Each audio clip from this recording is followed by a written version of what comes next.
एक बात बताएं साधु जी की। एक महात्मा जी थे और परिभ्रमण करते हुए चले जा रहे थे। पुराने जमाने में सड़कें थी नहीं, लाइट थी नहीं, जहां अंधेरा हो जाए वहीं पर रुकना पड़ता था। एक बगीचा आया, महात्मा ने सोचा रात को यहीं पर विश्राम कर लो। उस बगीचे के बीच में एक कुआं था। कुएं के किनारे शिलाएं रखी हुई थी, जो लंबे लंबे पत्थर किनारे पर, और उसी पर महात्मा ने अपना आसन लगाया, कंबल बिछाया और लेट गए। अब नींद तो जल्दी आती नहीं, और जो सोचते हो आप, स्वप्न मालूम क्या है? आपकी चिंतन प्रतिक्रिया का प्रतिबिंब होते हैं स्वप्न। जो आप सोचते हो समझ लो वो। अगर आप सात्विक वृत्ति के हो तो आपको ठाकुर जी दिखाई पड़ेंगे, सत्संग दिखाई पड़ेंगे। अगर आप रजोगुणी प्रवृत्ति के हो तो फिर आपको कुर्सी पर आप बैठेंगे, राजा को देखेंगे, इसको देखेंगे, उसको। और तमोगुणी वृत्ति के हो तो फिर मार काट धाड़, इधर गिरना उधर गिरना, कीचड़ और मलमूत्र आदि ये सब।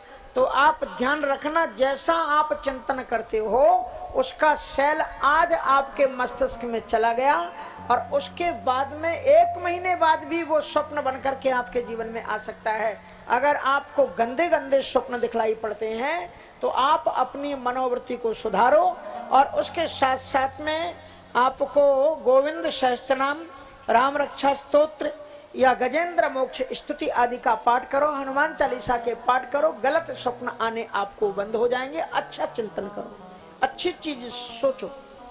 अब वो आप क्या होता है, वो क्या फोन में भी टीवी में भी दिखाते हैं क्या, पेट्रोल, हाँ जो भी होता है, प्राइम पेट्रोल या जो भी पेट्रोल हो, हाँ वो आप लोग जान गए, वही बहुत है।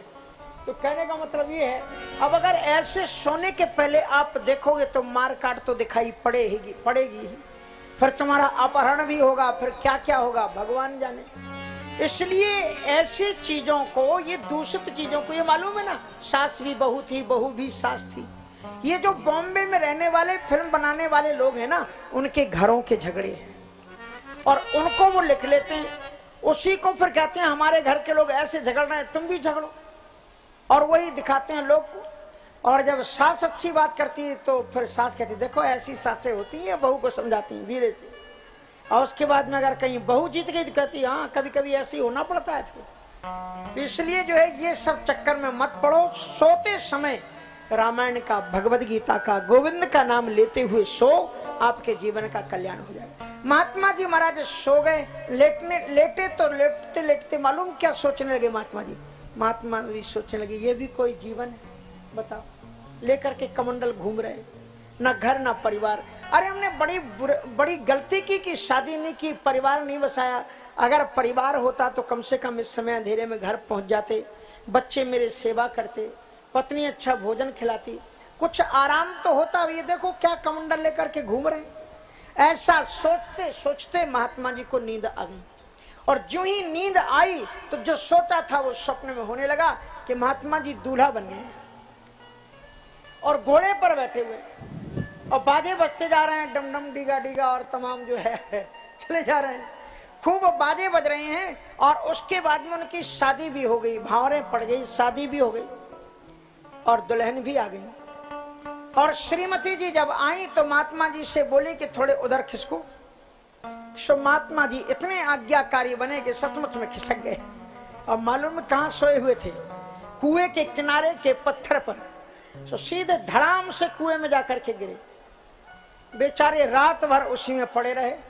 वो तो कोई बरगद का झुरमुट कुछ लगी थी, उसको पकड़ करके वो बेचारे तैरते रहे। सुबह किसी लकड़हारे ने बाहर निकल करके अपना आसन उठाया, कमंडल उठाया, कहा कि भगवान बड़ा अच्छा हुआ आपने ये दिखा दिया, हम जैसे हैं वैसे ही अच्छे हैं।